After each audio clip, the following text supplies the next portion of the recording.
We are at Nelson, the lawless town. It's not so lawless anymore, but at the time it was definitely lawless. At the time. Okay, so ghost town or junkyard?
Found a plane.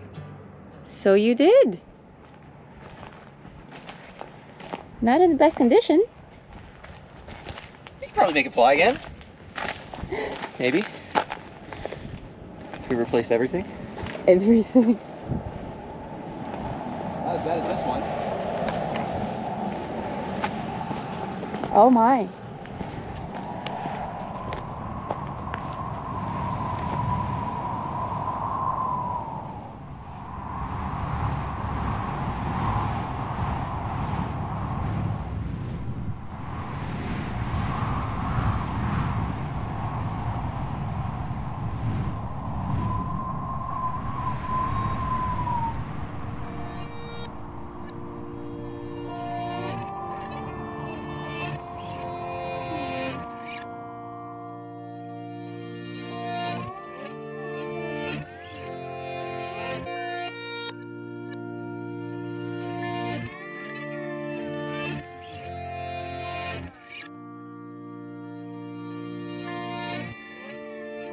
These look like these are actual real stained glass windows taken from a church somewhere else and then installed here in this other structure to preserve it, because obviously they don't fit, but they're self-contained and don't look like they were built for this structure, which is very interesting.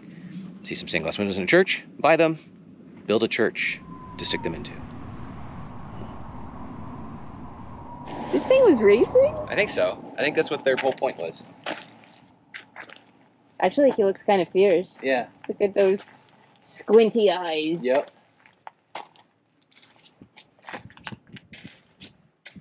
The seats looks pretty good still. German engineering. Not bad.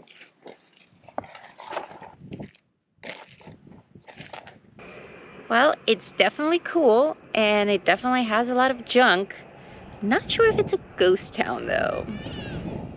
Coming out here today is kind of apropos for us. We know a little bit about floods. Our house that we had in Chile, well, while we lived there, there were a couple of what we thought were major floods, but what we now know were relatively minor floods where the river rose and stuff. No damage, no anything like that, but a little bit scary. However, there have been two major incidents this year, one more major than the other, the latter of which completely destroyed the entire property, rerouted the river, and literally took everything away, everything. There's nothing left on the property. No solar panels, no house, no garden, no nothing. And we'll make another video about that, but that was a month ago that happened, and I imagine for the new owner of the house that is both terrifying and disappointing. Well, out here, 49 years ago this month, there was a massive flood. And through the wash, I was gonna say canyon, but through the wash area that we just rode through, it was a river. It was 30 feet deep. And at the time, this was in 1974, there were still people that were living out at the end of the road at Nelson's Landing.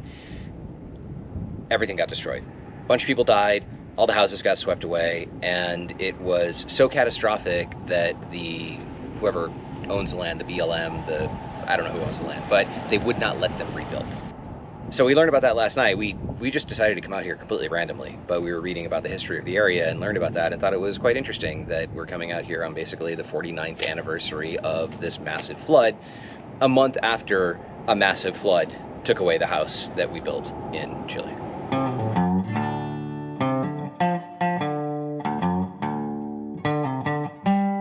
So, ghost town or junkyard? Oh, totally not a ghost town. I think this is just some people who owned some land that built some crappy buildings and made them look weathered, and then they just collected tons and tons and tons of junk. They don't charge very much money, so it's not like they're making any money off of it. I mean, I guess they probably charge for tours. Certainly all of this, which was a gold mine, the tours, I think, are real. But this isn't, I've been to ghost towns. This isn't a ghost town. This is a junkyard. Still worth visiting, I would say. Oh, absolutely. It's quite cool.